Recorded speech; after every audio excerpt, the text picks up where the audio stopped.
friends. This is another episode of the program Empire of Lies, in which we discuss manipulation and disinformation in the Russian media. Peace Summit in Budapest, how Russian television is rewriting Europe's architecture. A new theme has emerged on Russian state-run channels, not military, but diplomatic. Evening talk shows, which previously competed in patriotic aggression, now talk about peace, rational negotiations, Trump's wisdom, and Budapest as an island of reason. But behind this veneer of a peaceful turn lies an old goal: to restore Russia's status as an equal partner to the West, to bypass Europe, and once again decide the fate of the continent without its participation. Skabeeva's program from December 17th is revealing. It builds, step by step, the narrative of a new Yalta. Putin and Trump, the two leaders, talk for 2.5 hours, agree to meet in Budapest, while Ukraine and Europe remain spectators. The host assures us that there will be no Third World War because the two great powers have found common ground. Tomahawks to Kyiv is an inappropriate topic. The time for threats is over. The time for deals is beginning. At first glance, the tone is conciliatory. In reality, it's an ideological reconstruction of the familiar world, where decisions are made without Europe and over Ukraine. 1. The illusion of equality, Putin as guarantor of stability. The program creates an atmosphere of diplomatic triumph. Skabeeva proudly reports that Putin's call to Trump seized the initiative, that the conversation was frank and confidential, and the new summit is really something. These formulations are no accident. They harken back to the old imperial principle that without Russia, no agreement can be reached. Russia is once again presented not as the country that started the war, but as an indispensable mediator. European viewers should see a familiar image. Moscow is the center of rationality. Washington is a partner that recognizes this. And the EU is a space of fuss, sanctions, and pointless meetings. But behind this facade lies the key propaganda goal: the rehabilitation of Russian foreign policy without changing its essence. Moscow isn't abandoning war, it's merely changing its language. Instead of threats, there are now diplomatic smiles.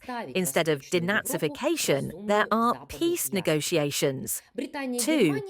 Europe as an extra, Hungary as an island of peace.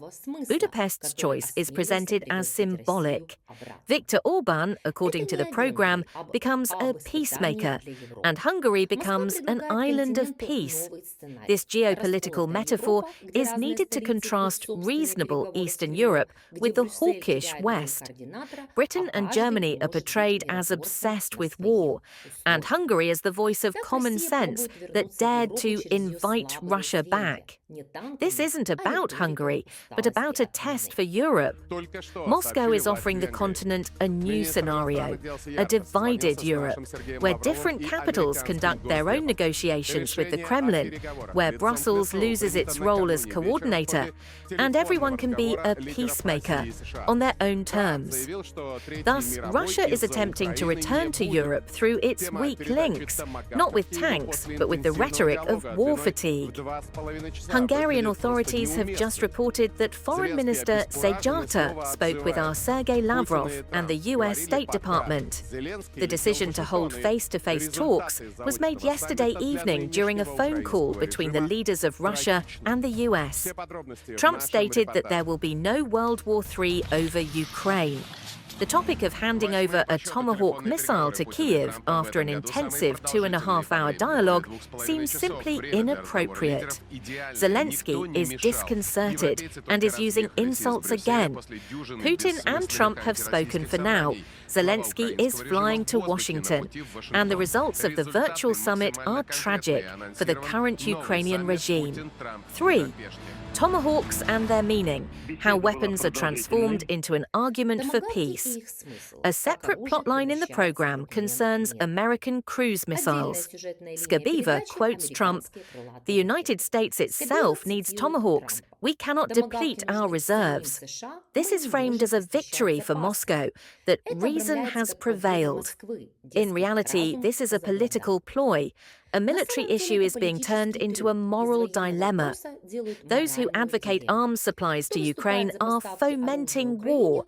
Those who oppose them are building peace.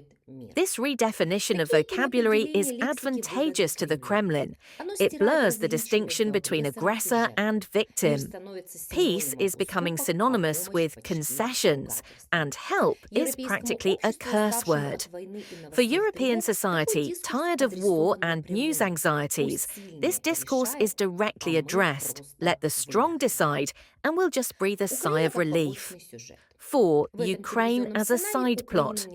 In this television scenario, Ukraine is not a country, but a backdrop. Zelensky is shown as modestly received, irritated, and unbalanced. His visit to Washington, according to Skabeeva, is late and unsuccessful. This is how the audience is instilled with the idea that Ukraine's fate has already been decided behind its back. What Kyiv says doesn't matter. What Putin and Trump agree on is important. This was the program Empire of Lies. See you soon.